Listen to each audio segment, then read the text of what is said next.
7h32, on revient, Stanley, sur l'information concernant les Bahamas qui ferment leurs portes aux Haïtiens qui sollicitent un visa d'immigrant pour les États-Unis. Et ceci malgré la désignation de Nassau aux Bahamas par Washington comme poste consulaire pour Haïti. Donc le gouvernement bahaméen refuse l'entrée des demandeurs haïtiens sur son territoire. Et qu'est-ce qu'on peut retenir, Stanley? Oui, Qu'est-ce qu'on doit savoir? il faut ajouter que selon le journal de Nassau Guardian, le gouvernement des Bahamas a annoncé qu'aucun ressortissant haïtien ne sera autorisé à entrer sur son territoire dans le cadre du traitement des visas d'immigrants pour les États-Unis. Cette décision survient après que le département d'État américain a désigné l'ambassade américaine à Nassau comme poste consulaire pour les demandes d'Haïtiens. On va dire un changement de politique qui prendra effet à partir du 1er novembre. Alors, qu'est-ce qui va se passer si Nassau refuse d'accepter ou encore de recevoir les Haïtiens? Qu'est-ce qui va se passer après? On va essayer d'avoir plus de précisions avec l'ambassadeur Edmond Boukchit. Oui, il est en ligne avec nous. Ambassadeur Boukchit, bonjour, bienvenue sur Métropole. Bonjour Wendell, bonjour Stanley et bonjour à vos auditeurs et auditrices de Radio Métropole. Ambassadeur Edmond Boukchit, qui ça va le passer après? Est-ce que les États-Unis vont chercher l'autre pays ou bien est-ce que c'est c'est toute porte qui va définitivement fermer pour les Haïtiens si tout pays refusé demande désignation Washington qui ça va le passer?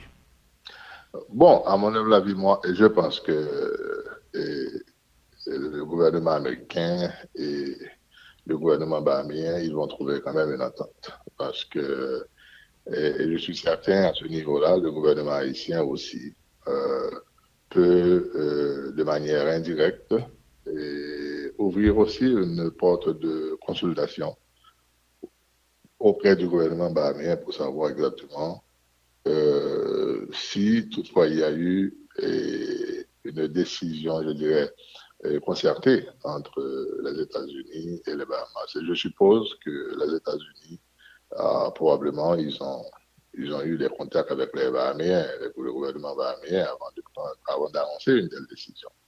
Dans le cas contraire, j'ai l'impression que le gouvernement bahaméen,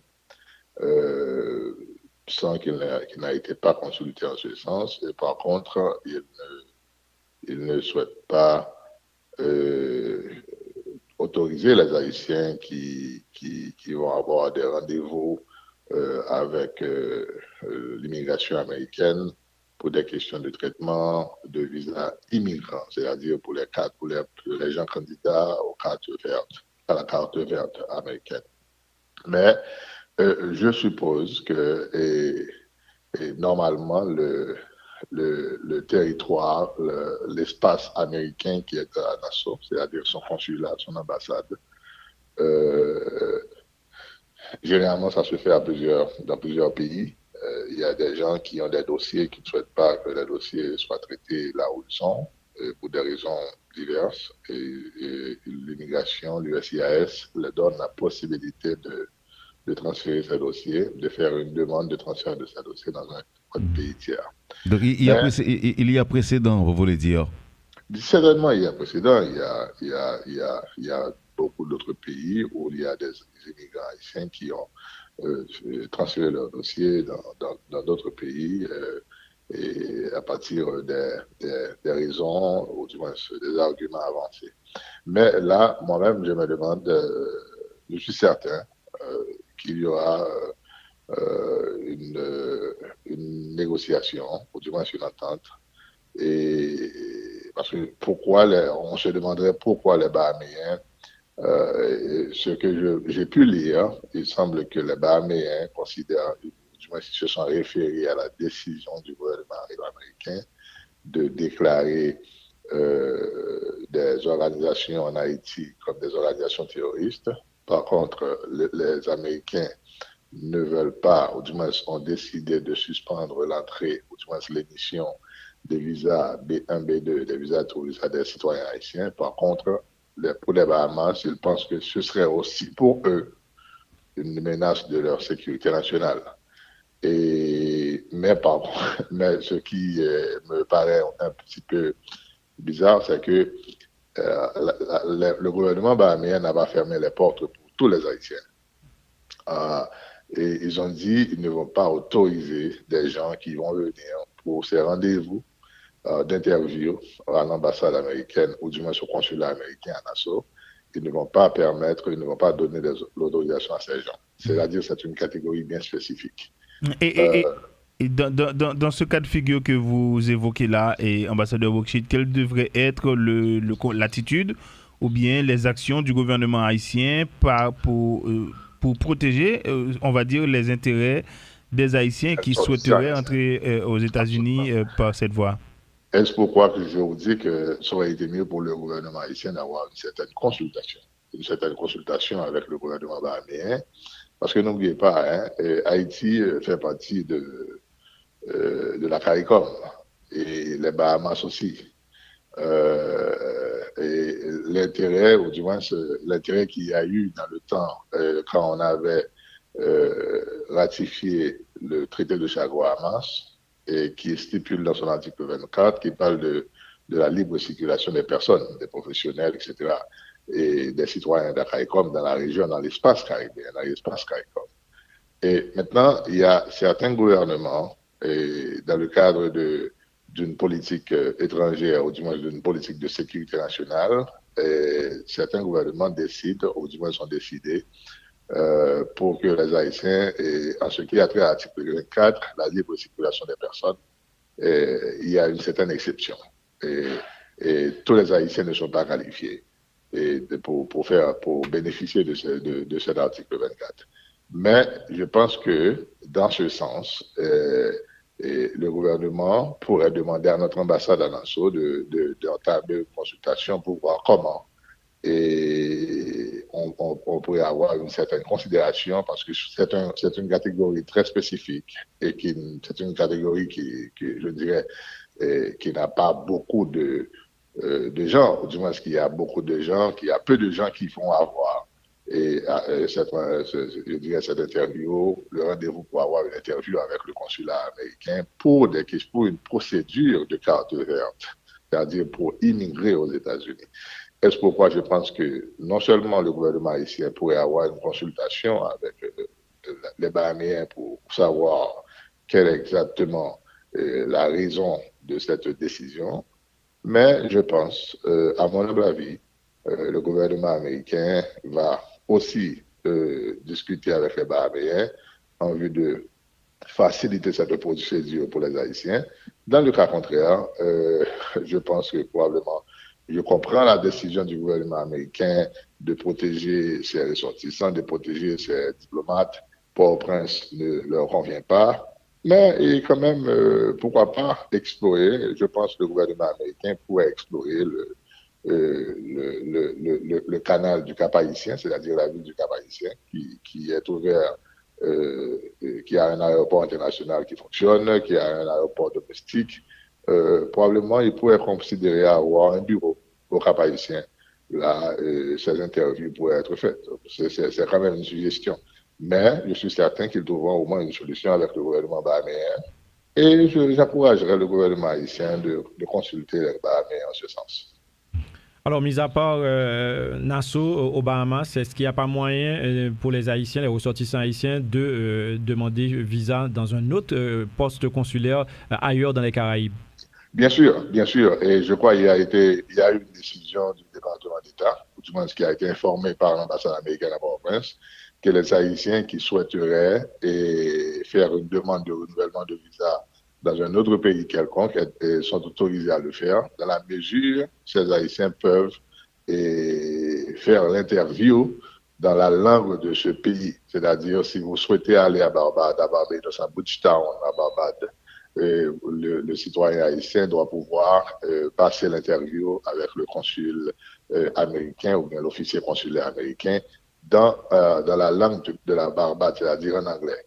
Si vous souhaitez vous rendre à Santo Domingo, vous devez pouvoir quand même parler l'espagnol pour faire l'interview avec l'officier consulaire américain en espagnol. Il y a eu, je crois, on avait offert pas mal de possibilités Et je sais qu'il y a des gens qui ont été au Mexique, il y a des gens qui ont été à Santo Domingo, il y a des gens qui ont été à la Barbade. Mais ce sont des gens qui allaient renouveler leur visa.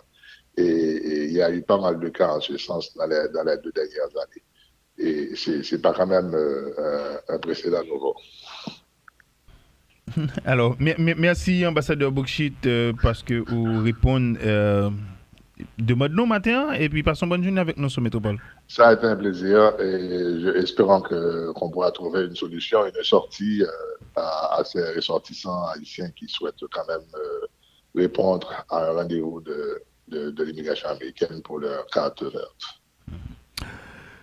Merci encore une fois, ambassadeur Edmond Boukchit. À bientôt. À bientôt. 7h32, on revient, Stanley, sur l'information concernant les Bahamas qui ferment leurs portes aux Haïtiens qui sollicitent un visa d'immigrant pour les États-Unis. Et ceci malgré la désignation de Nassau aux Bahamas par Washington comme poste consulaire pour Haïti. Donc le gouvernement bahaméen refuse l'entrée des demandeurs haïtiens sur son territoire. Et qu'est-ce qu'on peut retenir, Stanley? Oui, qu'est-ce qu'on doit savoir? Il faut ajouter que selon le journal de Nassau Guardian, le gouvernement des Bahamas a annoncé qu'aucun ressortissant haïtien ne sera autorisé à entrer sur son territoire dans le cadre du traitement des visas d'immigrants pour les États-Unis. Cette décision survient après que le département d'État américain a désigné l'ambassade américaine à Nassau comme poste consulaire pour les demandes d'Haïtiens. On va dire un changement de politique qui prendra effet à partir du 1er novembre. Alors, qu'est-ce qui va se passer si Nassau refuse d'accepter ou encore de recevoir les Haïtiens? Qu'est-ce qui va se passer après?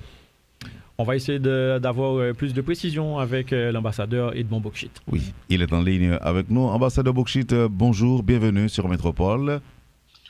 Bonjour Wendell, bonjour Stanley et bonjour à vos auditeurs et auditrices de Radio Métropole. Ambassadeur Edmond Boukchit, qui ça va le passer après? Est-ce que les États-Unis vont chercher l'autre pays ou bien est-ce que c'est pour c'est toute porte qui va définitivement fermer pour les Haïtiens si tout pays refusé demande désignation Washington, qui ça pourra le passer? Bon, à mon humble avis, moi, je pense que le gouvernement américain et le gouvernement bahaméen, ils vont trouver quand même une entente. Parce que, et je suis certain, à ce niveau-là, le gouvernement haïtien aussi peut, de manière indirecte, ouvrir aussi une porte de consultation auprès du gouvernement bahaméen pour savoir exactement si toutefois il y a eu une décision, je dirais, concertée entre les États-Unis et les Bahamas. Et je suppose que les États-Unis, probablement, ils ont eu des contacts avec les Bahaméens, avec le gouvernement bahaméen avant d'annoncer une telle décision. Dans le cas contraire, j'ai l'impression que le gouvernement bahaméen, sans qu'il n'a été pas consulté en ce sens, et par contre, il ne souhaite pas autoriser les Haïtiens qui vont avoir des rendez-vous avec l'immigration américaine pour des questions de traitement de visa immigrants, c'est-à-dire pour les gens candidats aux cartes vertes, à la carte verte américaine. Mais je suppose que normalement le territoire, l'espace américain qui est à Nassau, c'est-à-dire son consulat, son ambassade, généralement ça se fait dans plusieurs pays.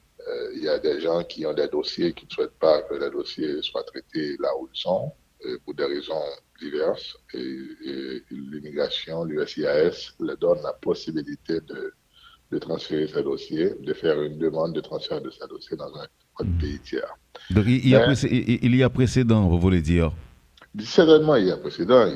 Il y a beaucoup d'autres pays où il y a des immigrants haïtiens qui ont transféré leurs dossiers dans d'autres pays et à partir des raisons, ou du moins des arguments avancés.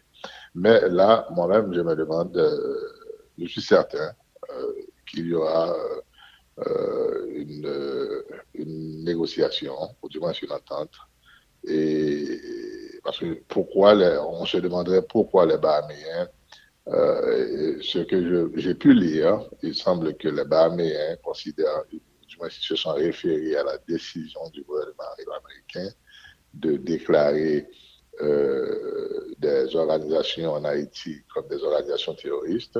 Par contre, les Américains ne veulent pas, ou du moins ont décidé de suspendre l'entrée, ou du moins l'émission des visas B1, B2, des visas touristes à des citoyens haïtiens. Par contre, pour les Bahamas, ils pensent que ce serait aussi pour eux une menace de leur sécurité nationale.